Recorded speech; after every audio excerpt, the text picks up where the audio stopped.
prop right here. This one is a British Mosquito. It crashed in Rouen.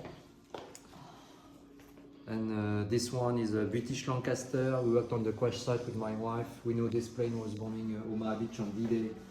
And 10 days after, they were bombing a German fuel storage in the Loire Valley, and they were shot down. All the crew died. My goodness. And on the radiator, I have the rear gun of the B-17. I worked on the crash site as well with my wife. This one. We know this plane was bombing a railway station south of Paris. And they were shot down by Messerschmitt. I found picture of the 10 guys in the plane. 2 died, 8 managed to bail out, and 6 months later they managed to go back to England with the escape line, you know, with the French resistance. Oh my God. Going through Gibraltar and Spain and Gibraltar. Yeah. This is the radio in the British bomber. You have the picture here. So you know in the Lancaster you had 7 guys, and of course the radio operator working on his radio. And on the top, this is what you call the British container, job at night, with weapon inside, ammunition, food, so on. Here, this is the oxygen tank of the B-17. We made an amp with it on the P-47 tail wheel. The bomb site computer, emergency computer in the British bomber. The 11 from the Lancaster. All those pictures here, they come from the Palm Springs Museum in United States, so all the crew position in the B-17. So the table from the Messerschmitt 109 engine, Daimler-Benz, 1000 horsepower. And here.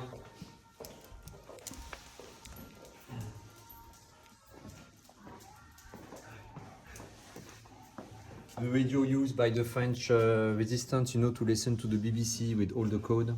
Oh my goodness, wow. And this is the chute over the container. So you know the color of the parachute was according to what was in the container. So if the chute was red or orange, it means you had ammunition or weapon in the container. If the chute was blue, you had some food, and white medication. Yeah. And this is all your personal collection? Yeah. Oh, awesome. Thank you so much. I'm gonna show you a second one. Oh, Have you a lived second here one. the whole time, or Sorry? have you lived? So you had a house in California? Yeah, but we've been here for 20 years. Airbus panel. There's one. Yeah. This is so cool. Hey, puppers. Hey, puppers.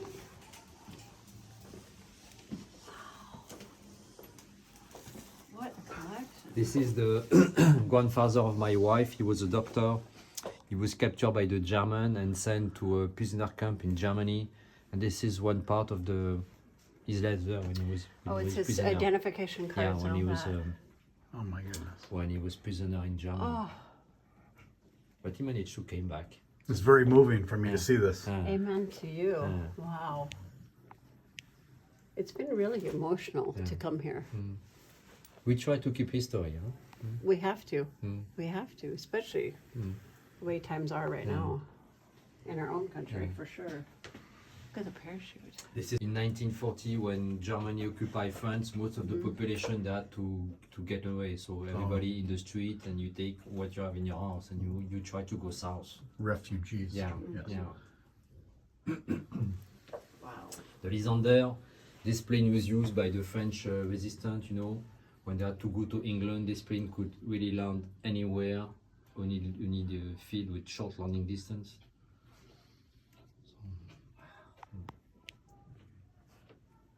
What a great collection. And I show you this way. The seat from the B-24, the navigator, and radio operator in the B-24. Oh, wow. I saw the seats, yeah. And like you said, these are all recovered from local. Yeah.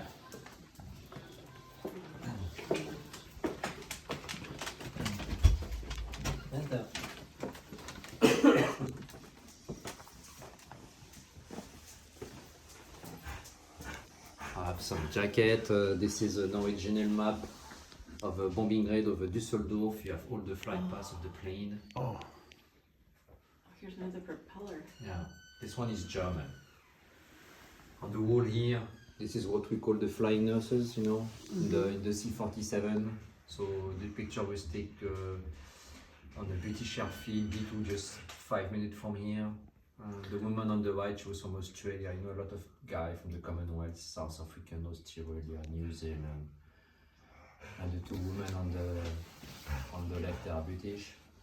I think I've seen that photo. Yeah, this is a nice picture. Yeah. My great aunt was a U.S. Navy nurse okay. over here. This is a French pilot who died on D-Day over Utah Beach. That's cool. Oh, the propeller. What a great place. Jeez. This is what we call, you know, probably you heard about it, the window or the shaft in the US. It was dropped close to Calais on D-Day morning, so to make fake radar screen echo. Oh, yes, You know, yeah, the probably aluminum. heard about- yeah. British bomb site. Oh, This picture, nice. we found it in United States in the archive of the US Air Force. This is the radar of a US bomber on the 6th June around 6 o'clock in the morning, so 20 minutes before the landings. That was the Yeah, so you have Cherbourg, Arromanches right in the middle, Bayeux, Omaha Beach, Utah Oh my Beach, gosh. Pegasus Beach, Caen, Le Havre, Paris is here. Each dot is a ship, okay? Oh my goodness. This is the 7,000 ships on D-Day. So the Oh radar, my for me, this is gosh. one of the best pictures. Oh, my man. gosh, that's amazing. Yeah. This is making my my eyes tear up. Okay. Oh, Oh, my. amazing. Oh, Small plane, Piper Grasshopper, we worked on the crash site as well. This plane was shot down on the 8th August 1944, close to Mont Saint-Michel. On this day, the US troops, they were circled by the German. They sent two planes like this to drop a blood pocket on the battlefield. They managed to do it, but when they came back, they were shot down. So the four pilots died. They were buried by the French population in the municipal cemetery close to Mont Saint-Michel. And after the war, those two guys, they went back to the United States, and those two, they are buried at the St. James Cemetery close to Mont Saint-Michel. You know, you have two US cemeteries in the area. So the biggest one is at Omaha Beach, and the second one, St. James, is close to Mont Saint-Michel. No, we were oh there my on goodness. Wow. Yeah, okay, Monday. so those two, they are at the Mont Saint-Michel Wow. cemetery. And here, all those advertisements, they come from United States, all the war effort, all the company who did the plane, Cadillac, Buick did the engine. This is a British sector clock, Battle of Britain, in the operation room to manage the flight time information. So when a squadron took off, for example, now you have the big needle in the red, so you give the red code to the squadron, you call the guy with the red code on the radio. On the map, you put a red flag, and like this, they knew if the plane was in the sky for 50 minutes, 30 minutes, or 45 minutes. So it was a quick way to access the flight time information. Oh, wow. Yeah. Oh, yes. Polish, a lot of Polish guy in the plane. So much cool French, stuff. the first Ray-Ban, US anti-flak in the B-17, You're like a Canadian, frickin' museum. British.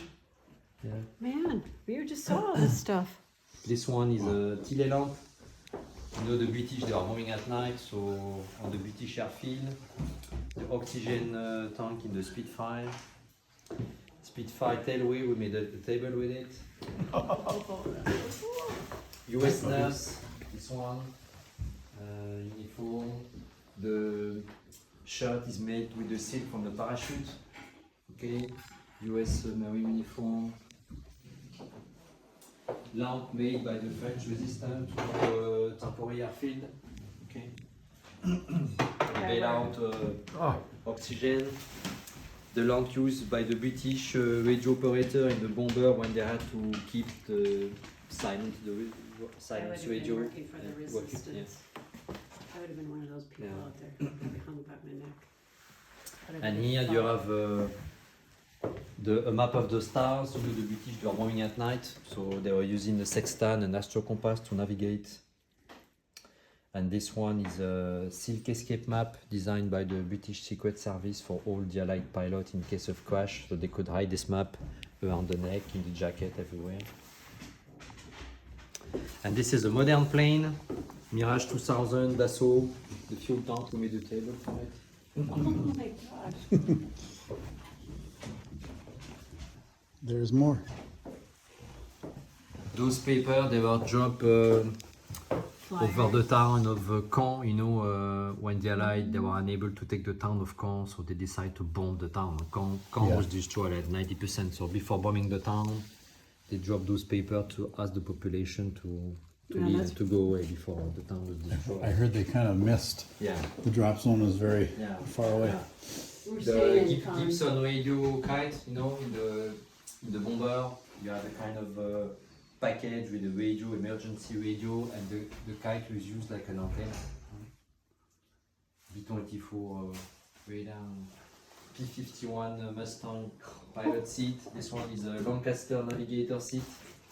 And those two, they are the C-47 navigator radio operator seat. This guy is famous. This is a Belgian guy. His name was L'Allemand, German in French, and he survived the war. And his surname was Cheval, horse in French. Because and so the picture was took on B7 while he was horse riding. And if you look, this picture is dedicated by the pilot last year. So here we have 10 rooms. Each room has the name of an airfield and picture of the airfield. And I have a room B7, and in the room I have the original picture. And last year I have a Belgian guest. He booked this room. He opened the door. He see the pictures. And I know this guy. Oh my And he gosh. told me my father. They were in the same squadron during D-Day. They were flying on Typhoon. They both survived. And after the war, they kept in touch. And before dying, he gave him a lot of personal items. And he gave him 2 dedicated pictures. So he said, "I'm gonna give you one." So Oh my goodness. Wow. Oh my gosh. I have to take a picture of that because I.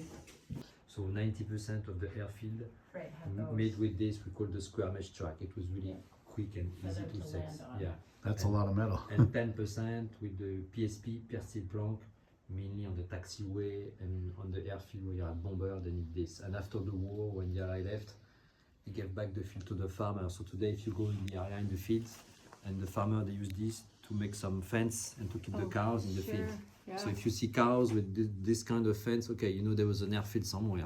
Huh? Yeah. 50 airfield. Everywhere. Oh my gosh. First So- one was opened on D-Day evening, B1, it was British, at the end of the harbor. Yeah. Wow. And A1, the first American airfield, they started on the 9th June, so 3 days after D-Day. Well, it shows.